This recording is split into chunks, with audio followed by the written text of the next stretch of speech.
I love to sing when skies are grey, for when I sing they roll away. I'm like a bird up in a tree, I'm just as happy as can be. I love to sing a happy song, I love to sing if things go wrong, and when I do, I'm never blue. Oh, how I love to sing. Dame Vera Lynn holds a special place in the hearts of everyone in the United Kingdom for her wonderful uplifting singing during the dark years of the Second World War. She travelled to many of the theatres of war, particularly the Far East, to support the fighting men she called her boys. Together with Vera's family, I'm launching a campaign for a permanent memorial to one of the most loved stars this country has produced.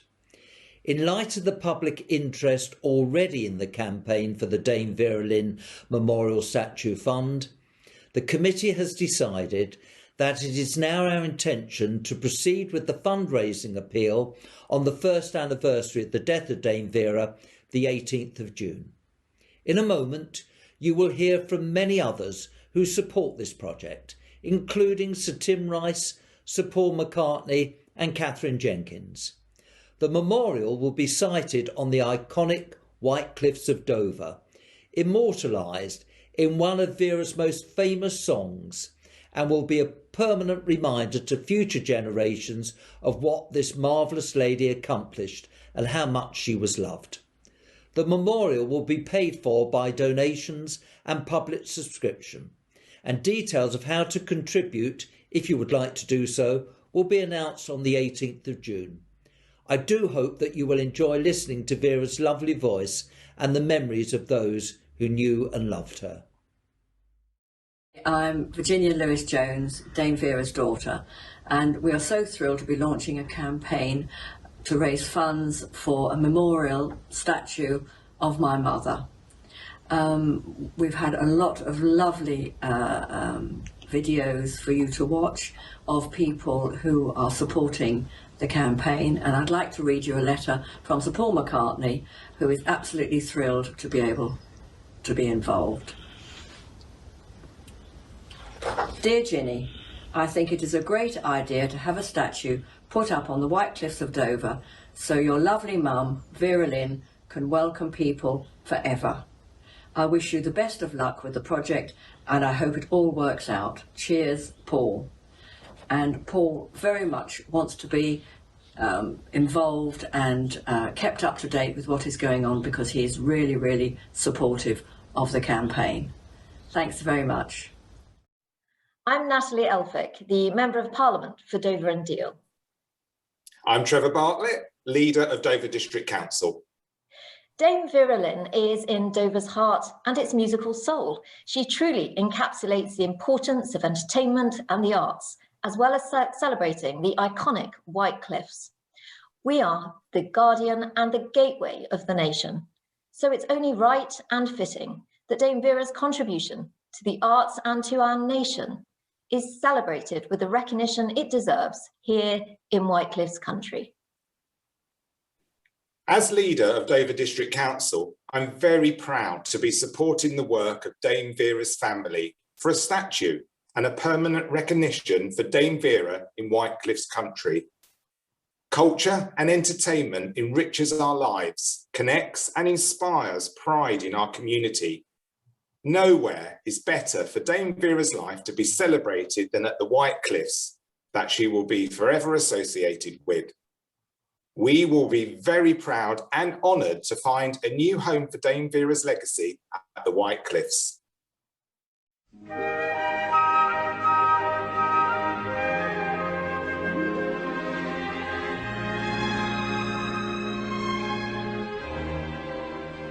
There'll be bluebirds over the white cliffs of Dover tomorrow. Just you wait and see. There'll be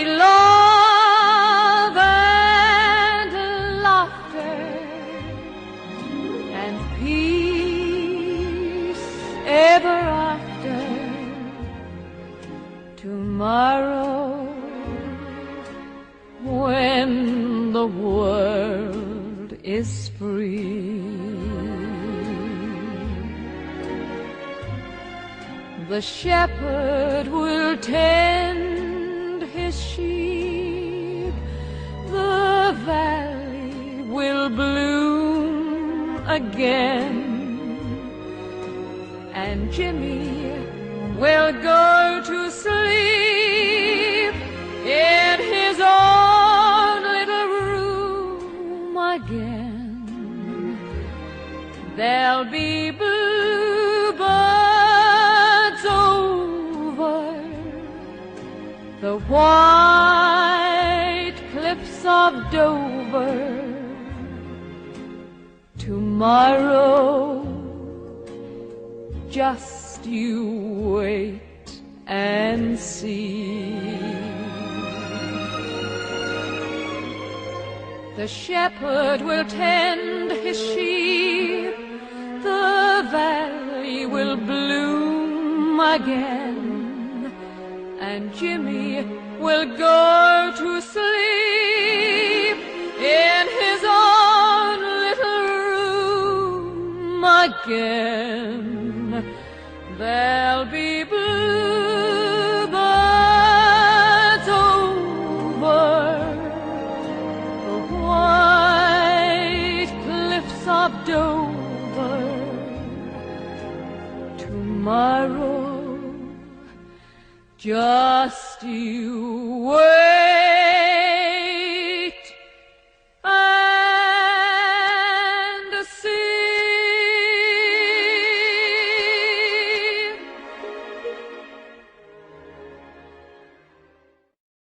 I'm very happy to lend my support and my enthusiasm to the proposal that a statue should be created of the late, great Dame Vera Lynn.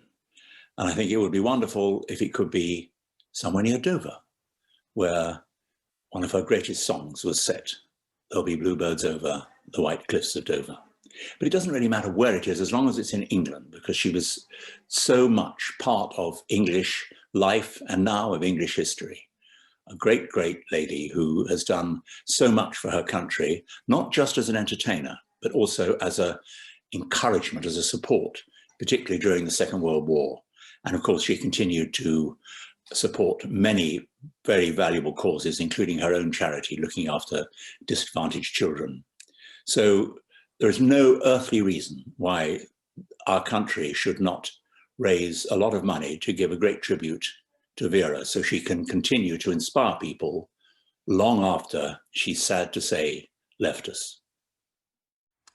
Hello, Anthony Andrews here.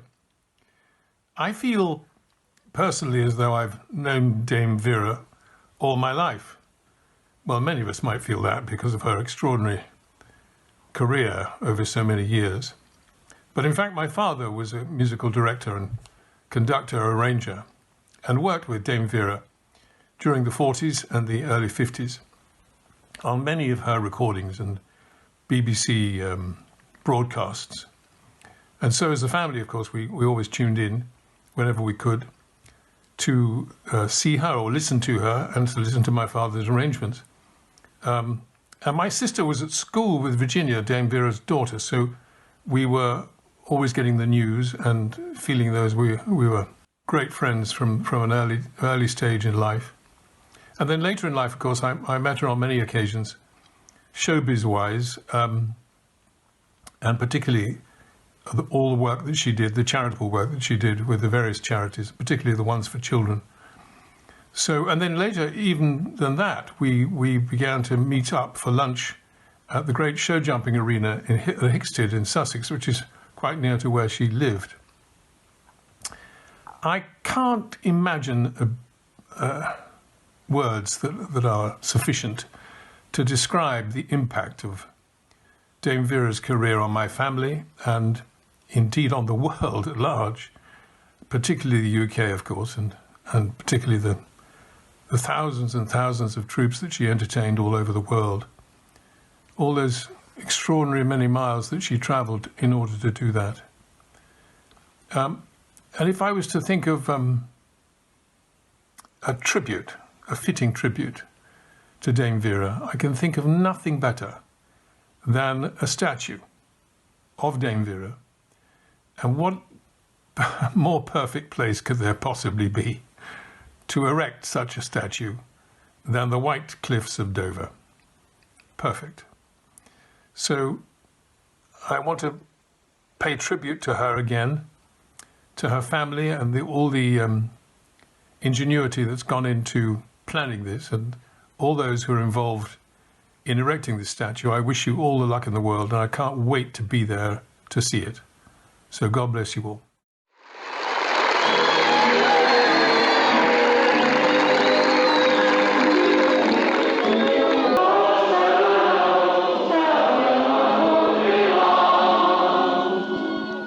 They'll be happy to know that as I saw you go, you were singing this song.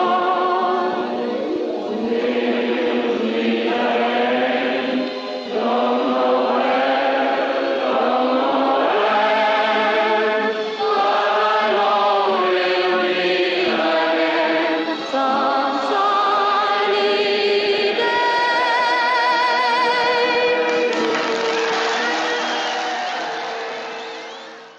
Hello, my name is Mark Slim, and I'm Chairman of Trustees of the Burma Star Memorial Fund. Dame Vera Lynn was much more than one of Britain's leading singer-songwriters, because both she and her songs are embedded in the hearts of her generation. She was also selfless, and during the Second World War, she went on an extended tour of India and Burma, where she entertained the troops of 14th Army, performing show after show and living in not dissimilar conditions to the Army and Air Force personnel in the Burmese jungle. My grandfather, General Bill Slim, commanded 14th Army, and he always credited Dame Vera for the sterling work she did raising morale in difficult conditions. She was a wonderful woman who will always be remembered and is most deserving of a statue, which will make many people in Britain happy, as she did throughout her life. And wouldn't it be wonderful if the statue stood above the White Cliffs of Dover? Thank you. My name is Major Sir Michael Parker. I'm the producer of large-scale national and royal celebrations for now over 40 years. Over those years, Dame Vera Lynn has played a very major role in a number of important occasions, not least the 50th anniversary of VE Day and VJ Day, and the 50th anniversary of D-Day as well. She's a remarkable lady. She always was very generous with her time and talent for all these charity shows. She holds a unique position, I think, in the minds of many people in this country. She was a unique icon of our spirit during the war, and I think it very right that some important memorial should be put up to remind people of her and remind people of the generation she inspired. I believe that, in my own opinion, the White Cliffs of Dover are the ideal place to put it. And I think that considerable thought should be given to doing this. I believe it would have the support of hundreds and hundreds of thousands of people. Hello, Catherine Jenkins here, and I just wanted to lend my support to the idea of creating a statue or a memorial to the late great Dame Vera Lynn. She was a person that meant so much to so many people, myself included, and she really was a beacon of hope with her music. So I think it would only be appropriate that we are reminded of all that she did. I know some people have been talking about potentially doing it at the White Cliffs of Dover, one of her most famous songs. And I think that's a lovely idea, but I think it's just important about recognising this incredible life. Thank you. My thanks to you all for viewing this video, and I'm particularly grateful to everyone in the making and production of it.